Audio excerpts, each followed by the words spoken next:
Hi everybody, it is great to be with you today. My name is Jennie Taylor and I help to lead a network called Kairos Connection.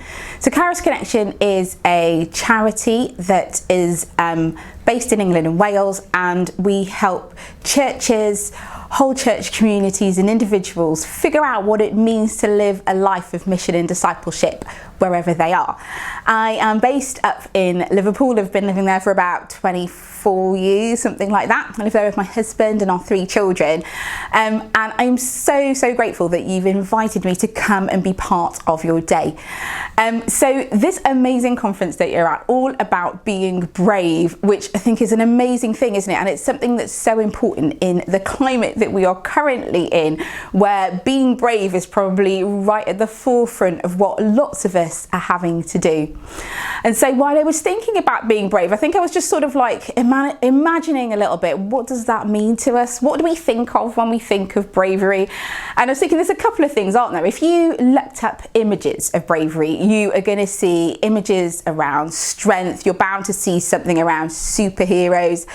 But that's not really the sort of bravery that God talks about, is it? He doesn't talk about our physical strength, about what we might look like, what sort of skills and talents we might have that would help us to be brave. In fact, he talks much more about being afraid. And it was really interesting to me because I was thinking, you know what, actually, how often does God tell people not to fear? And it turns out that it's 365 times. Now, to be fair, I have not checked this myself, but that's one time for every single day of the year, with the exception of a leap year, that God tells us not to fear.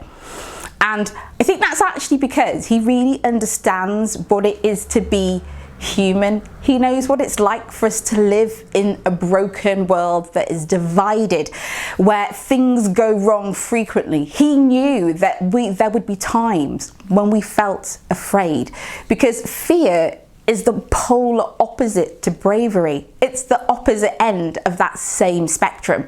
And God calls us not to fear, which I think in the times that we're living in might even seem a little bit countercultural. When you look at the news, if you are listening to the radio, if you're just chatting with friends, you will find that there is this undercurrent of anxiousness, of worry, of concern, because we are suddenly living in times that we weren't expecting to, having to do things we didn't know we were going to have to do, having to change the way that we approach our lives. And that leads to a certain level of sort of under the floor anxiousness that lives in everybody and in all the places that we go. And even so, God calls us not to fear. In 2 Timothy 1 verse 7, it says that God has not given us a spirit of fear or of timidity, but that he's given us a spirit of love and power and self-discipline. Fear is a byproduct of the world that we live in, a world which is broken, and the experiences that we have along the way impact our perspective of ourselves, of others, even of God and how he sees the world around us. And fear is one of those things that can creep in really slowly, but then start to take over our lives and restrict us in all the things, the good things that God has for us. And when we come to Jesus, you know, the really great thing is that he very slowly and graciously works with each one of us to help us to work through some of those things that we come to him with, including some fears that we might have. And the Bible talks about how our minds are renewed. So as the Holy Spirit comes upon us, he helps us with new ways of thinking, new ways of doing, new ways of being, so that we can leave behind those old ways of looking at the world and start to walk forward into the freedom that Christ bought for us on the cross. I know my experience has been that that is not a particularly quick journey. And for me, being afraid is something that I lived with for a really long time, probably until I was, I guess, in my early 30s. I had been brought up in a Christian home, and my parents divorced when I was really quite young, and I really struggled with the relationship with my father. He was not particularly communicative.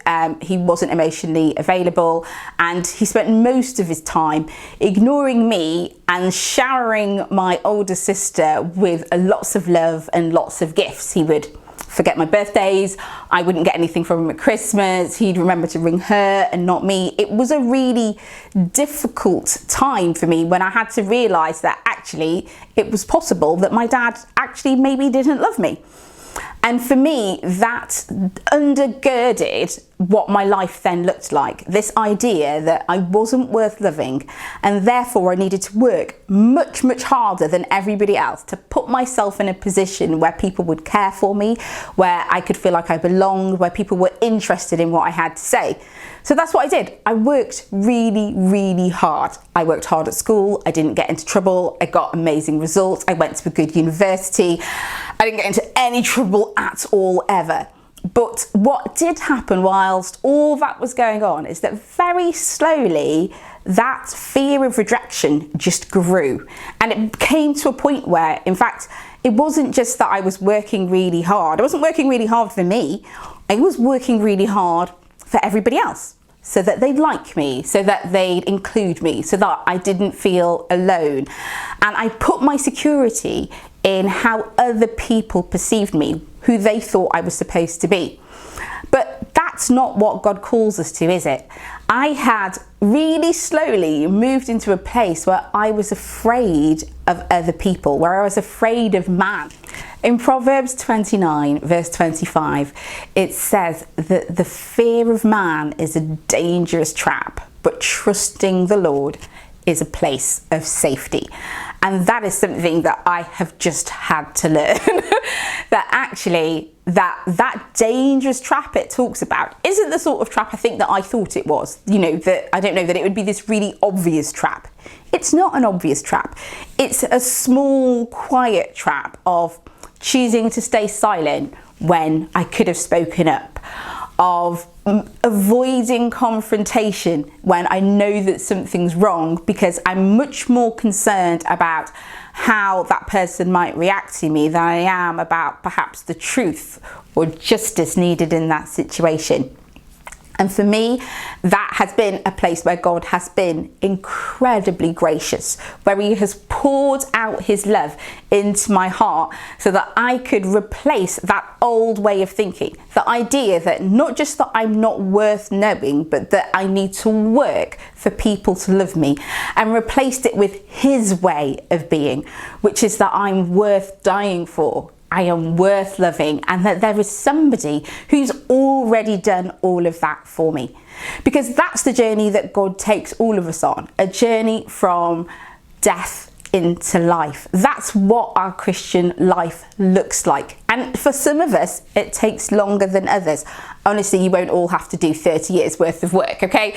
But it takes a different amount of time for different people. And for some of us, the thing that holds us back from being brave will be different. For me, it was fear of man. But for other people, it will be something else that stops us from being brave and stepping out in faith with God. When we think about people who were brave, there are loads of biblical examples of amazingly brave women. If you think of Rahab, when Jericho was going to be obliterated, and she was brave enough to take in the spies, and that she trusted their God enough that if she put that scarlet thread in the window, that her and her family, her and her whole household would be saved.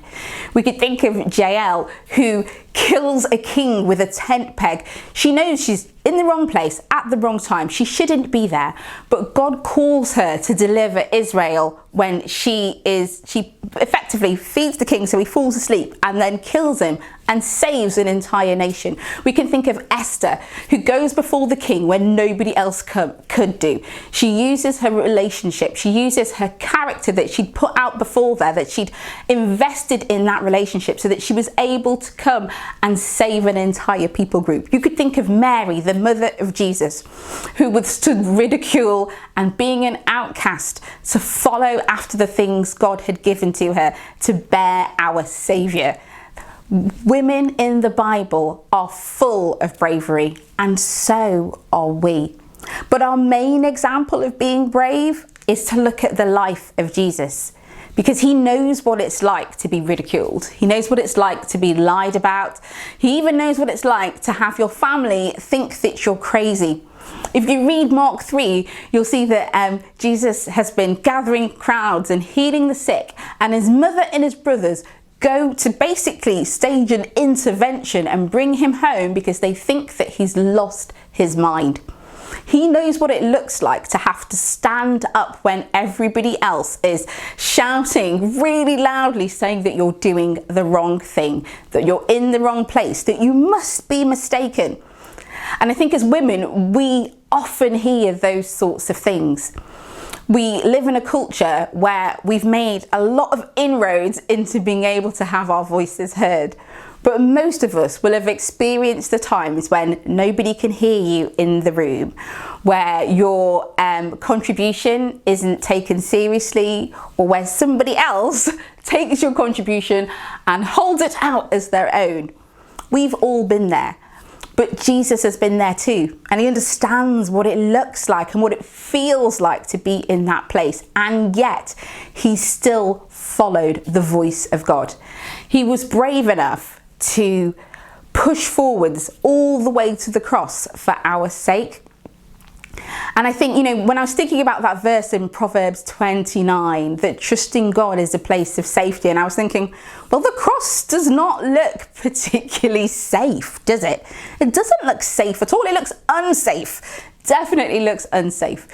But that short period of Jesus being separated from God and being able to go and purchase our salvation for us meant that the rest of us, that every other human being was able to call God their place of safety, because it gave us the opportunity to become children of God. Trusting God with your life will very rarely look safe. It doesn't work like that.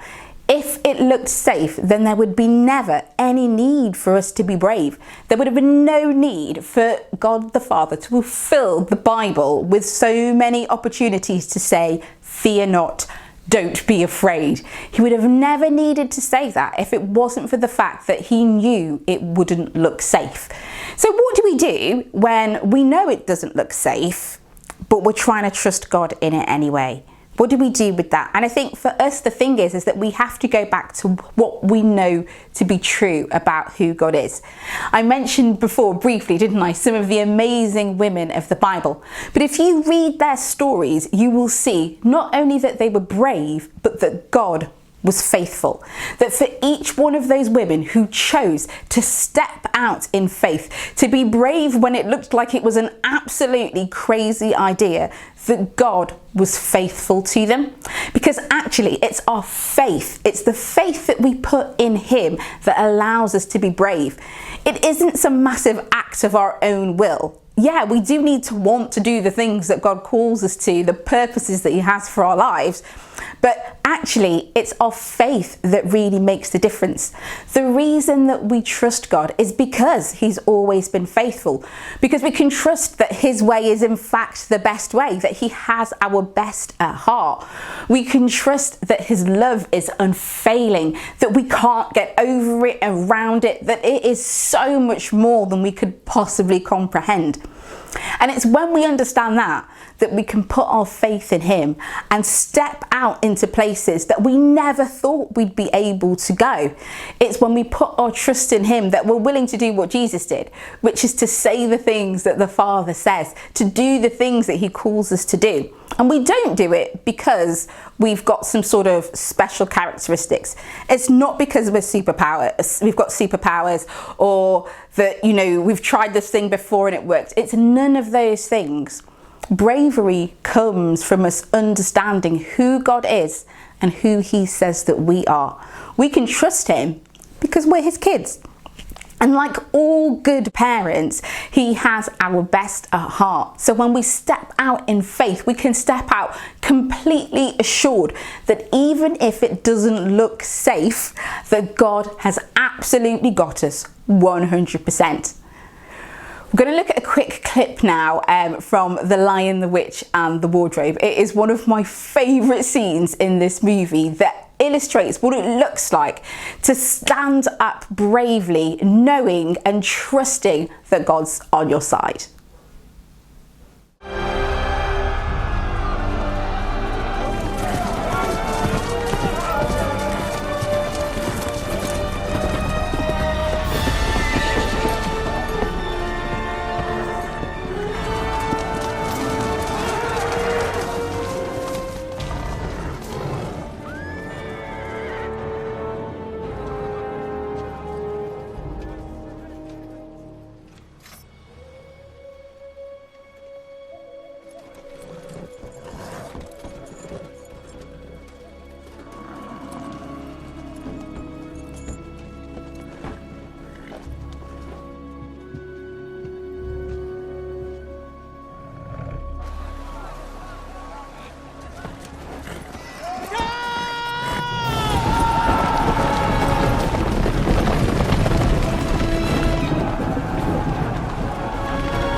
The thing that I love about this clip is that I feel like it shows us what it looks like to be brave under a great amount of pressure.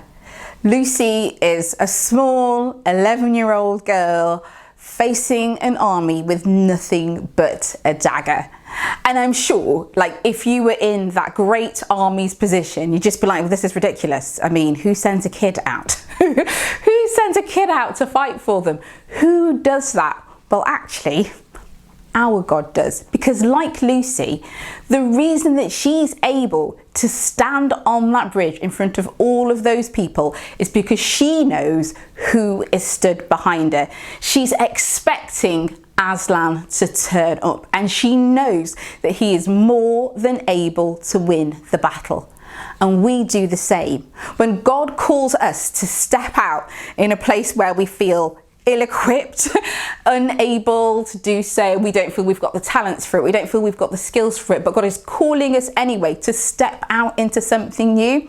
Our bravery comes from knowing that stood with us is the host of heaven's armies, that all of God's resources, everything that we need for the thing he's called us to, is right there with us, that he is the one that fights battles for us, and all he asks is that we step out in faith, keeping our eyes on Jesus, keeping him as the centre and the focus of everything that we're doing, because that's when bravery becomes part of our everyday. It's not a special one-off occasional thing. It becomes part of the way that we worship, part of the way that we serve, part of the way that we impact the world that God has given us for his glory. Whether that is at home, whether it's at work, whether it's in places that we play and socialise, whether it is online on a Zoom call with friends. There are so many opportunities for us to step out in faith, trusting that God's got our back, because that's what being brave looks like. It doesn't mean that we're not afraid. I think actually, if anything, it probably means that we are afraid, but we also trust. We know that we can't do it. And I think that that actually gives us this great place of freedom. Because when we put our trust in God instead of in ourselves, it allows us to step back and let him do what he's able to do. We get to rest in the fact that he is the person making things happen. And we have the privilege of joining him in that journey. So if you know that God is calling you to something new, maybe it's to a change of job, maybe it's to something new with your family, maybe it's to something to do with your church community or your neighborhood, whatever it is, go and give it to him and trust him that he has got you, that he never lets you down, that you can step out bravely because you are a daughter of the King. You are a child of God. You are so precious to him, and all he asks is for us to lean on him as we walk together into the things that he's calling us to do. Pray that God will bless you as you step out into new things in this new season, that you would find great joy in following him in the places that he's calling you to.